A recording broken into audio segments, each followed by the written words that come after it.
Okay. Excuse me. Excuse me. So,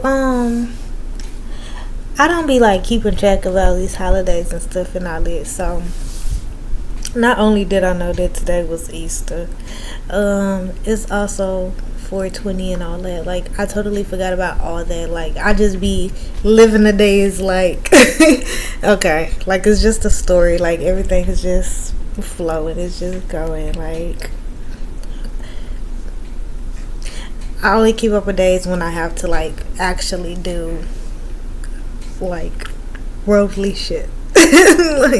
like take care of my child or like school and doctors and stuff like that. But like, I'll be minding my business. But today I was like, well, let me give me a little swiggle of alcohol. I have discovered I don't drink no more. I had some of that tequila, and I was like, maybe I'm just a Hennessy chick. Like, maybe I prefer my browns. You know, I haven't had a drink in a while. I was just like, oh, just try it, just have a swiggle, just to test it, see what it was, and that shit was disgusting. I didn't even have a shot. I had a sip. And I was like, oh my greatness, I have come so far. Because no. Like, the 2 swiggles I had will probably amount to half of a shot. It was just like a taste on the tongue. So I was like, oh, I'm cool.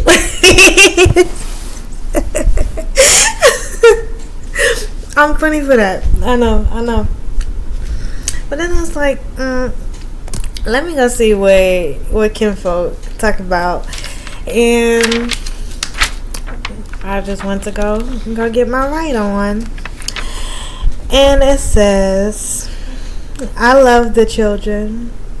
I protect the children. I help them grow and offer them a frequency of fun, of truth, of joy, of experience, of hope. I tell them stories to help them prevent. I tell them stories to show they are not alone. I tell them stories of all possibilities or a possibility. Because it's my life. I'm not living yours. How God wasn't with me then, but now I know God is within me and we are one. My individuality does not exist without the activation of my divine protection to guide me and help me remember what is my rights and wrong. No one else's. Allow me to speak my truth in all areas, to live my truth. If I do not speak from my heart, I am speaking from someone else's mind, and that is not where I exist. I am not extinct. My life will live, and my pain is over. I am not going to a place to die. I am here to live. I'm not finding me a little corner to end in. I'm finding me a space to expand. Fun, right? Fun. I had a very eventful day today. And it's not on no ghetto shit. It just shows me the type of person I am and how I move. And I'm really smooth with it. I love it. Like, and I'm grateful because earlier this chick and her guy was like fighting, but they had a baby.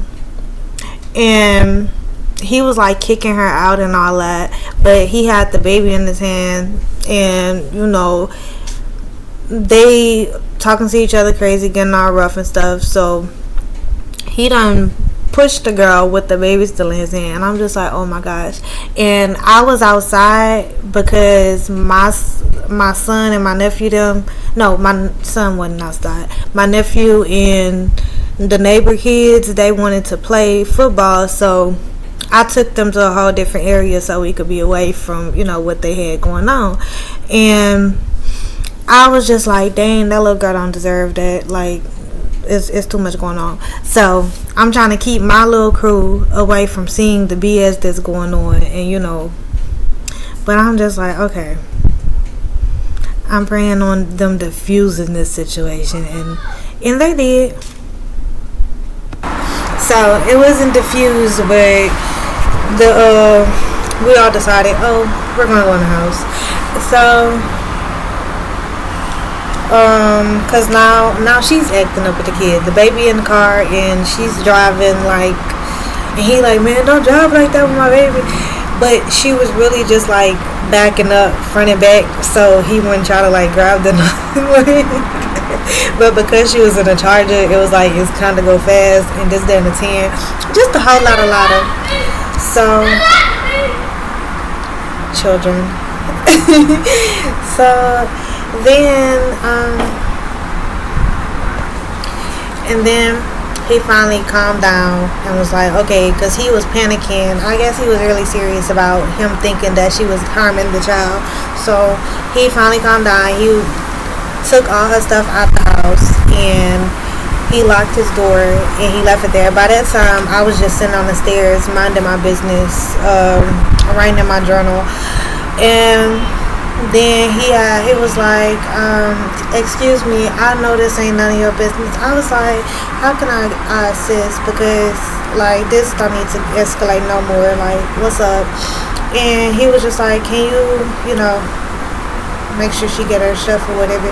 He was really trying to get me to snitch on her, and like, if she went over there and vandalized his stuff and this, that, and 10. But I'm not that type of woman, and I wasn't gonna like allow her to get in that mindset. I just wanted, cause I didn't know this chick, but I randomly helped her one day with her groceries because she had a lot, and then she had her baby, and I was just like, I was working out and I was doing abs, and I just seen her, and I was like procrastinating.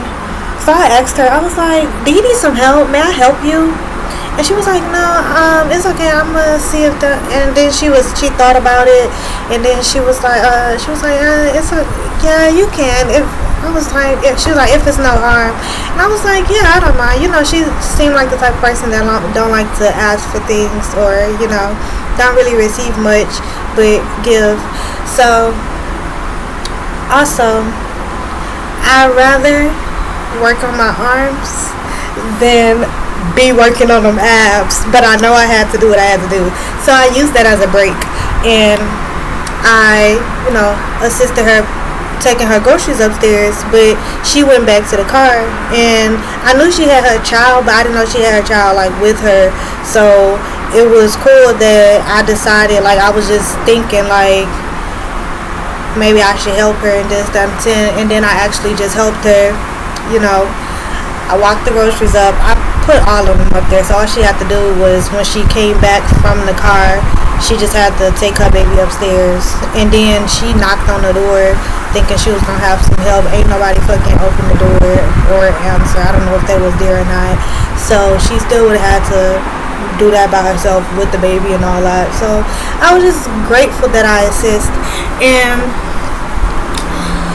yeah, so yeah, I didn't talk to her after that. Like, even when I seen her another time, I didn't speak. Like, I just always seen her around, and like, usually I want to just say hi or whatnot, but I don't like to feel like a weirdo. And also, she told me today that the guy, the baby daddy, was like that he didn't want her talking to anybody around the apartments or whatnot, so, or in the area, in the neighborhood. And she was like, she actually like communicating and stuff and all that. So yeah, we was really just chitty chatting it up.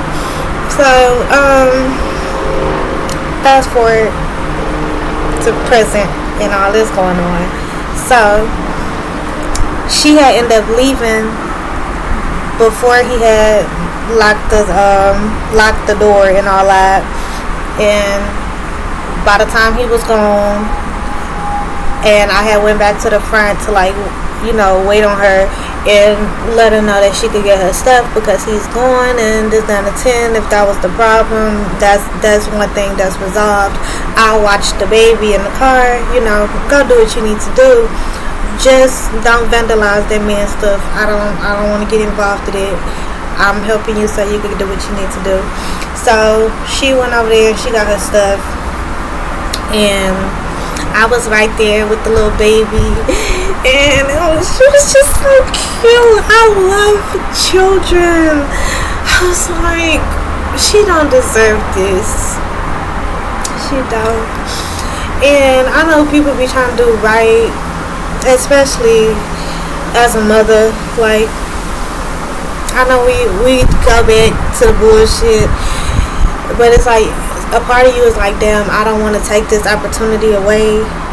And then it's like, another part is like, damn, I don't have nothing else, nowhere else to go, or this, that, and the 10. But that wasn't her case. She just didn't want to take the opportunity away.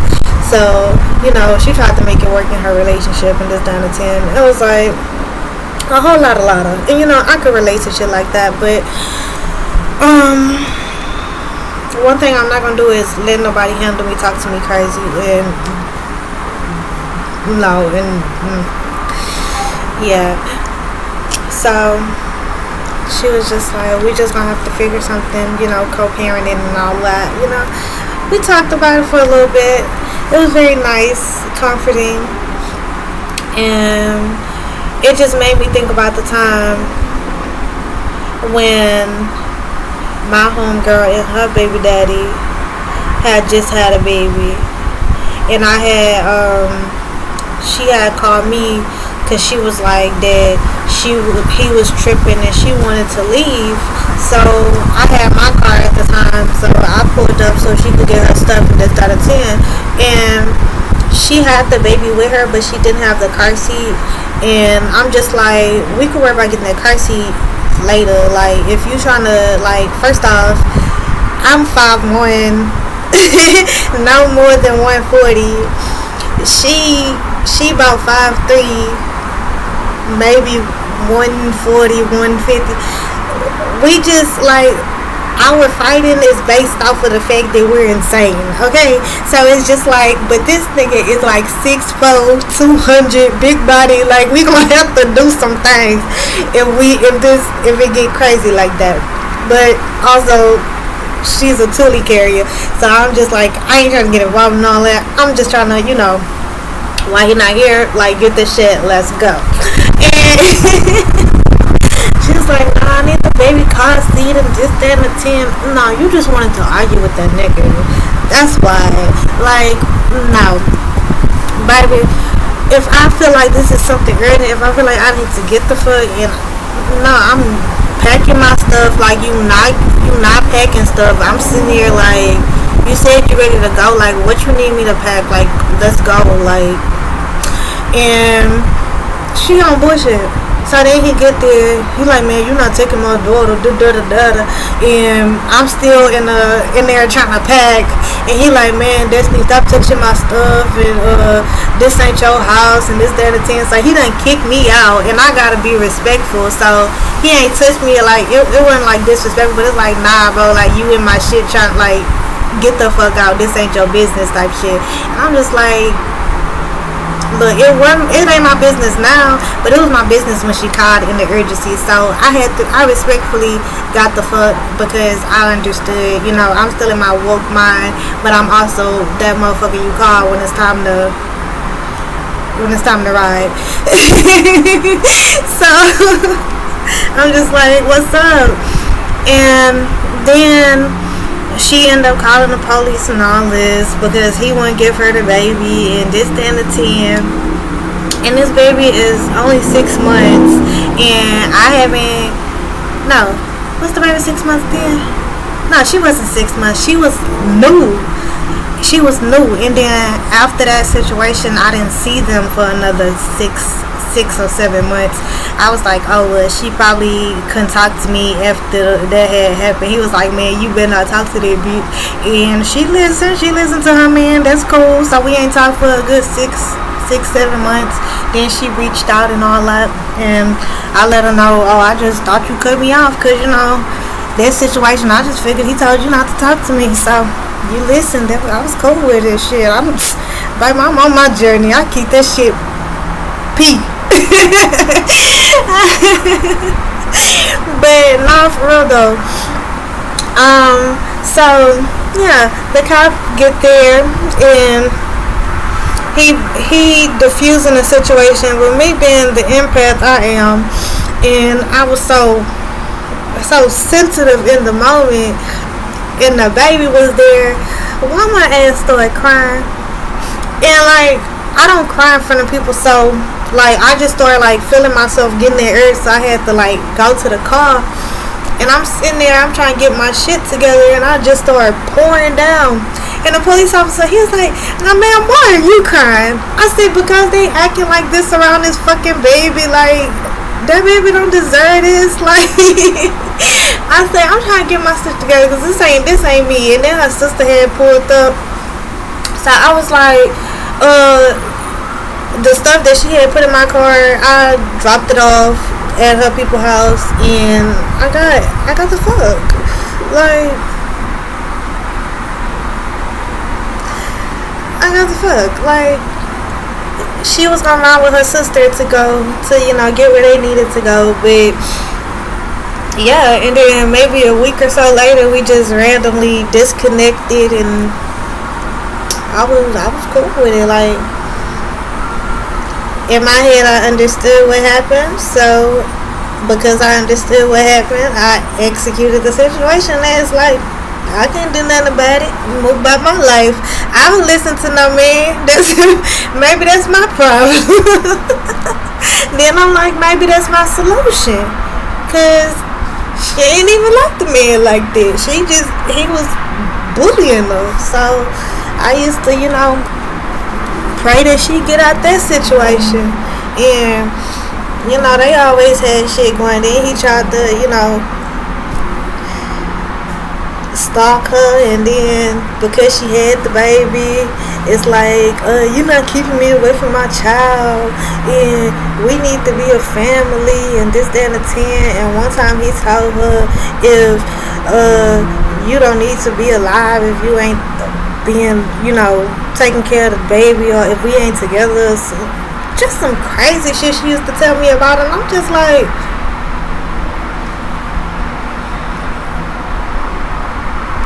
that should be scary stories. Like, I'm a runner, I'm a track star. Like, I gotta get the fuck when people start, what you talking about?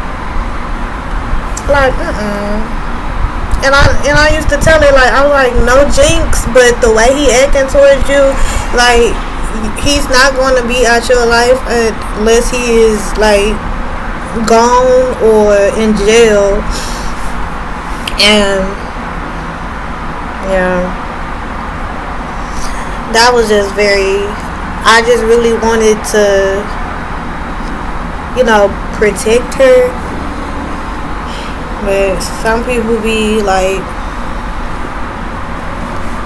just in them situations, like that's just some shit they gotta deal with. I don't fucking know, but yeah, that just made me think of that.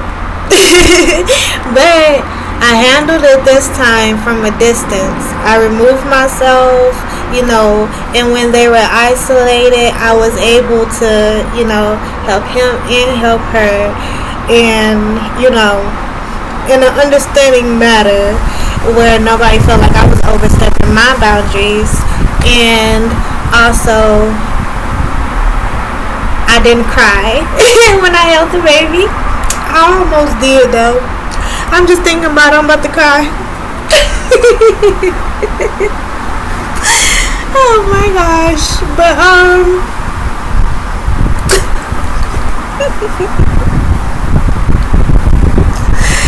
oh my gosh, I love children.